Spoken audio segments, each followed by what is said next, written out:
This is the Wheel of Time Spoilers podcast. Your hosts are Seth Jacobson and Patrick Heilar. Hi, I'm Seth. And I'm Patrick. Chapter 29 of the Fires of Heaven. Memories of Saldea. And our symbol is the Nodding Ravens. Calling it that now. It's become our unofficial Watt Spoilers symbol. I'm nodding. And a buddy tattoo at SpoilerCon. Yeah. How many people ended up getting that? Did anyone do a final count? I feel like I saw 5 or 6 different versions of the Raven. At least 7, because there were... Nin got hers on her hand. You got yours on your neck. Did DT go? He was threatening too. Kelsey did. DT did. Okay. He got both. Satanus. Oh, radio. That's right. I didn't go to the trip, so I wasn't... and then a bunch of people got them afterwards as well. 7, 8? Our original cult members. Right. Yeah, I think it's hard to get the same tattoo on 10 people all at once. Tattoo artist is I only have so much time. Yeah, that would be a big portion of their day or all of it.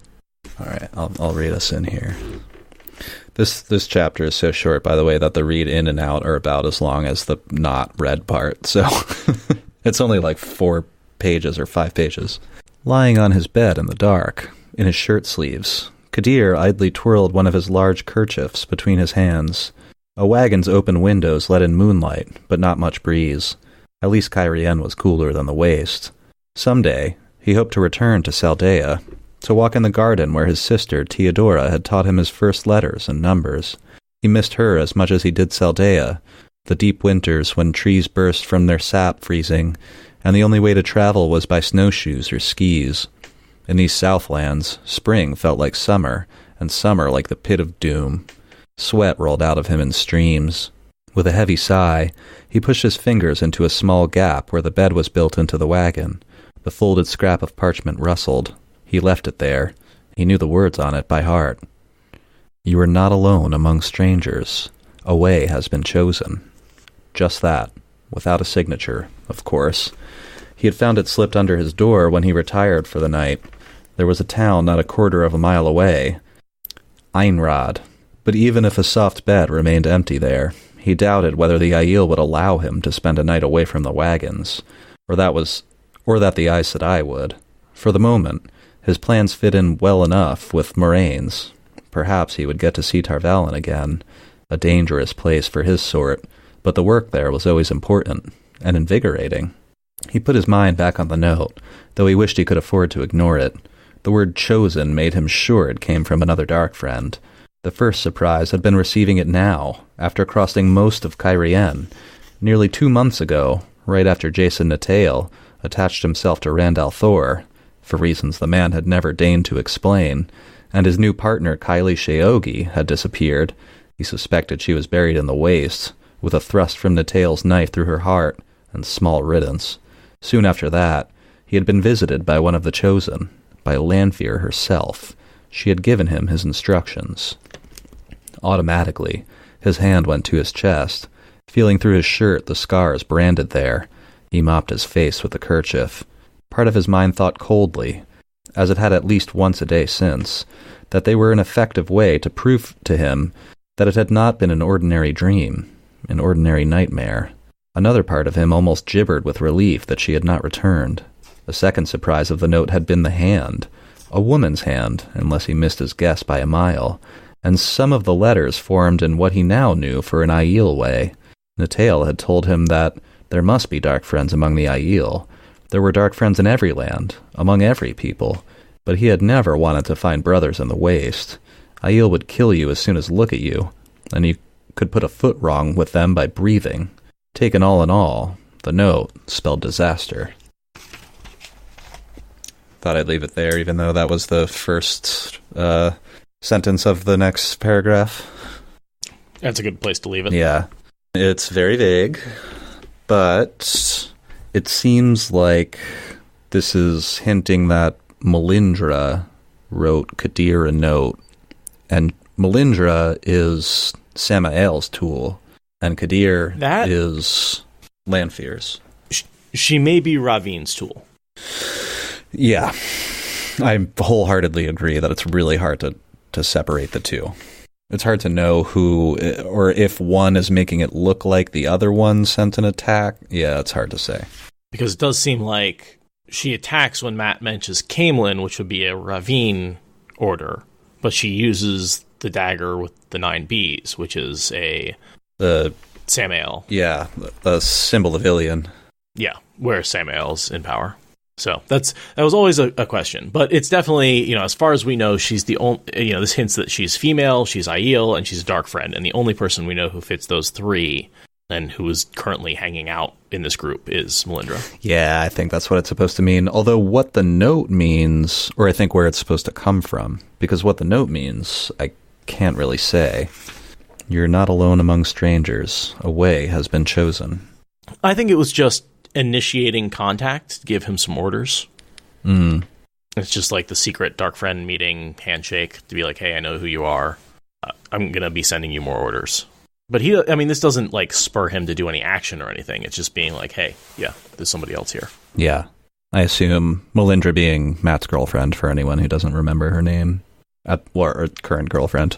Yeah. And she's, watching him and manipulating him and spying on him. And sleeping with him, which is... that's gonna make it really hard to murder him later, isn't it? Only if you're not a dark friend. I guess so. Brutal. It's a very James Bond story plotline. I mean, let's be honest. I think Matt would make an excellent reincarnated James Bond. He basically is the luckiest man between like Casino Royale and the way he plays dice, the way he gets laid. I actually wouldn't be entirely surprised if some of Matt's personality wasn't based off of James Bond. I could see it. He's a bit more of a carousing soldier than an English gentleman, but yeah. You put Matt in a nice coat, and you call that, instead of a scarf, you call it a tie. What's the word? Cravat? A cravat, yes. Yeah, basically. As much as he does say, he drinks in low places, he really likes nice wine, shaken, not stirred. That, as a bartender, is like meaningless, by the way. I know. Absolutely. Why even specify? Like, I get it. If you shake, there's a little bit more water. You sip for slightly longer, but it just doesn't. It's not a thing. Right, with the gadgets and toys, which translates to the cannons and yeah. And again, I've been sort of thinking back a lot to like what was around Jordan when he was writing these books, or planning them out.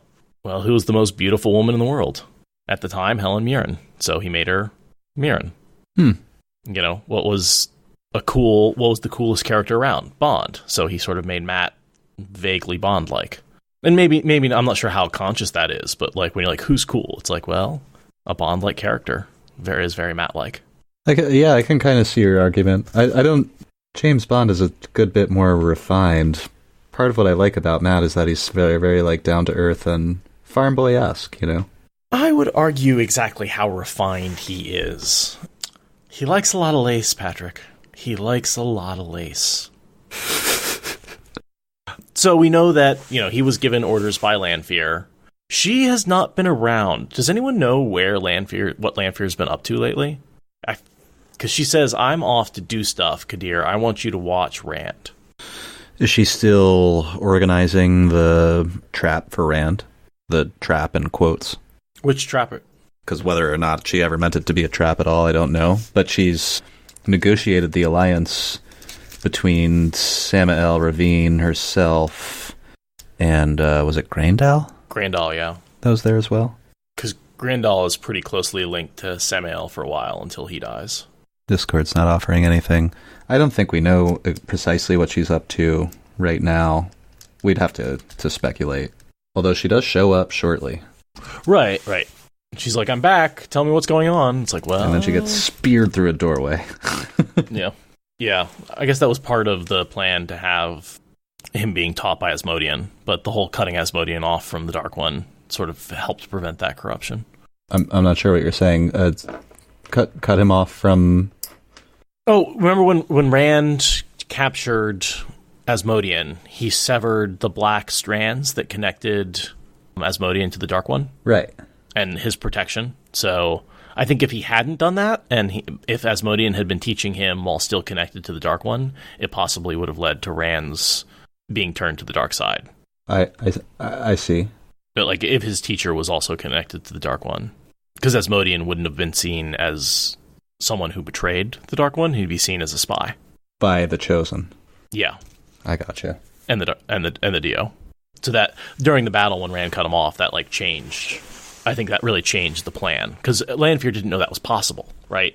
She expected to plant Asmodean in with Rand while Asmodean was still connected to the Dark One. Presumably. And Rand surprised. Presumably, yeah. So after Kadere sort of speculates about what the letter means for quite some time, and as we have been doing as well, Isendre comes walking in her black cloak, having been shaved, whipped, and broken. Yeah, the breaking's been going on for a long time now, but we see it kind of clearly laid out here that Isendre reports to Kadere, who reports to Lanfear, and Isandre's job this whole time has been to get close to Rand, and, if possible, Natael, or Asmodean. Not that she knows it's Asmodean.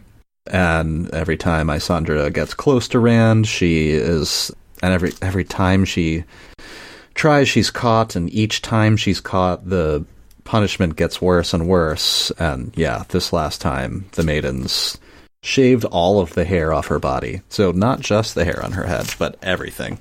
And then beat her with nettles. So she's twitching under that, and then covered her in a wool robe. Scratchy wool robe. Which is all she's allowed to wear. With the exception of the jewelry that they think she stole. Which she didn't, but... She stole some of it. This is one of those situations where, like, a bad person is being punished for something she didn't do, and you're kind of like, yeah, well, she deserves it anyway. May not be perfect justice, but is it justice? Kind of. And she's been sleeping with Asmodean this whole time. We do find that out as well, that she reports to Kadere that she can't get anywhere near Rand, and she won't even continue to try anymore. And Kadere even says, like, Lanfear doesn't like to be told no, so you might want to get on that. And she's like, yeah, I don't care. Like, going to Lanfear is as bad as going to these Maidens, so... It's funny, her and Asmodean must just have the most passionless sex. I wonder what he's like. I'm sure going through the motions is yes, but like just in terms of like they do not give a shit about each other. I don't know what's going on there, but she does say that he hasn't told her any scrap of information worth anything. And all he wants to do is play music and have sex. Asmodean's the guy at the end of the world who's like, I guess I'll just play my guitar and get laid while the world burns around me. Like, there's nothing else I can do about it. Kelsey called him a hipster. It is literally what he's doing. He's like, well, we're all royally effed here, so... It's been a pleasure playing with you, gentlemen. Going down with the ship. Enjoy it while it lasts. I mean, right before the readout is I just have Isendre saying... I cannot, meaning get anywhere near Rand al'Thor, much less, like, sleep with him and gain his trust and confidence. She explains what happened, that she had tried earlier that day, because there was a town nearby and Rand was in it, so she thought if she was in town she might be able to get near him to talk to him. And she was caught, shaved, and beaten with nettle leaves. Which is a clever punishment, because that'll last, like, a day or two. Isendre says, and...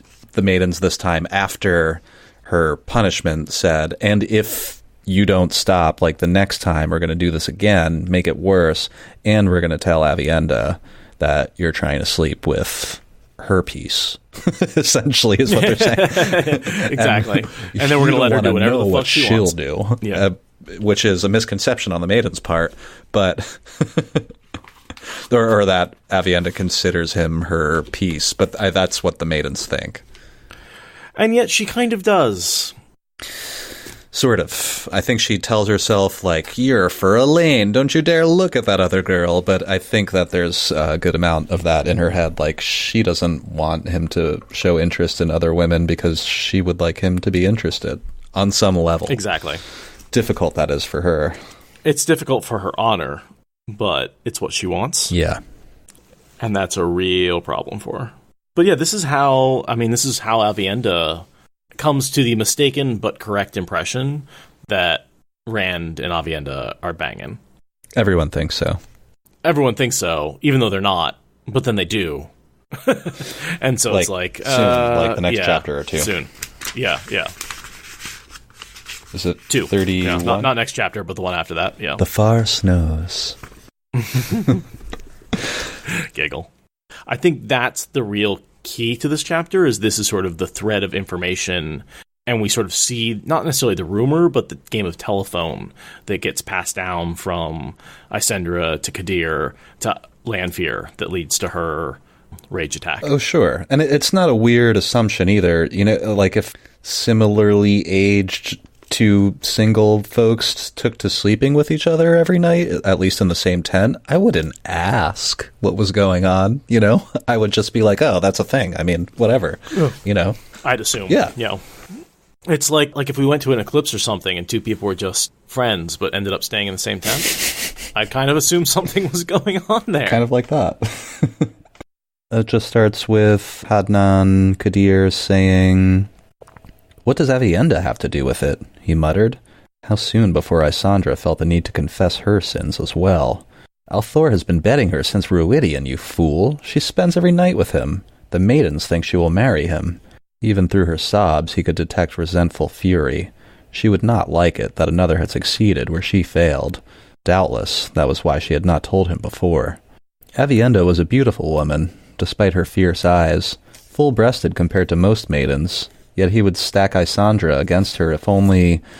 Isendre slumped in the moonlight coming through the windows, quivering from head to toe, sobbing, open-mouthed, tears rolling down her cheeks that she did not even bother to wipe away. She would grovel on the ground if Aviendha frowned at her. "Very well," he said. "If you cannot, then you cannot. You can still pry something out of Natail. I know you can." Rising, he took her shoulders to turn her toward the door. She flinched away from his touch, but she did turn. "Natail will not want to look at me for days," she said petulantly around hiccups and sniffs. Sobs threatened to break out again at any moment, but his tone seemed to have soothed her.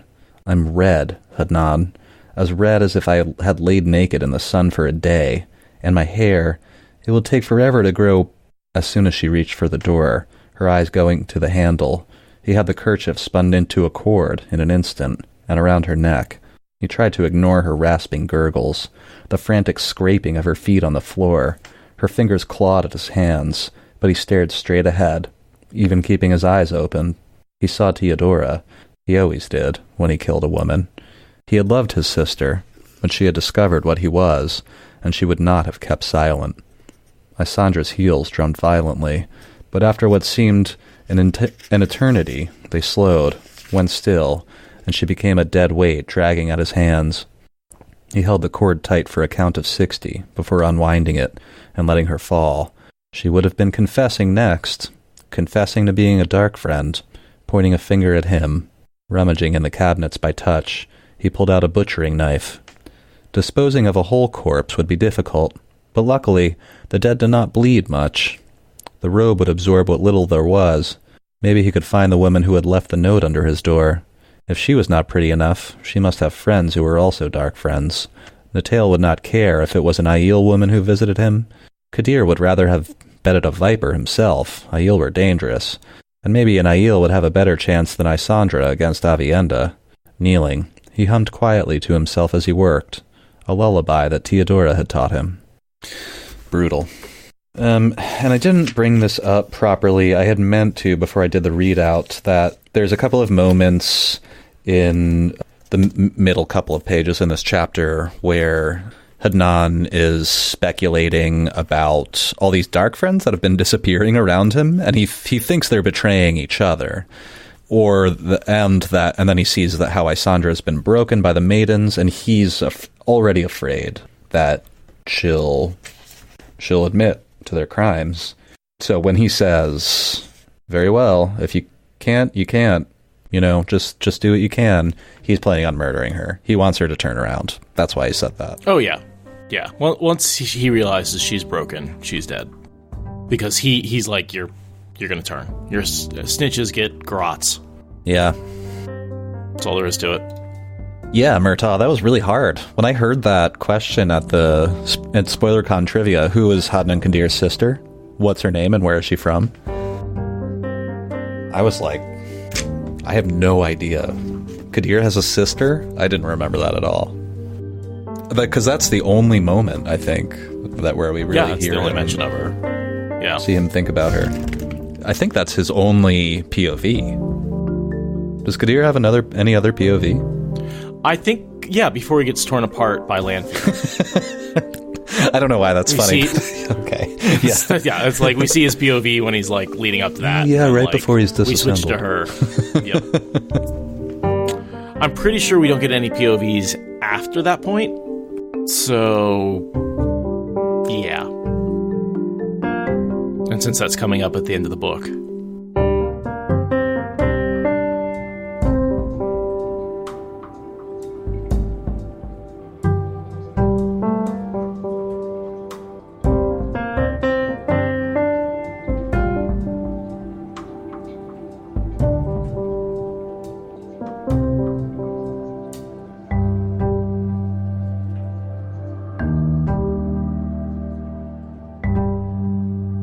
Thank you for listening to the Wheel of Time Spoilers podcast. Rate us in the Apple Podcast app or support us on Patreon.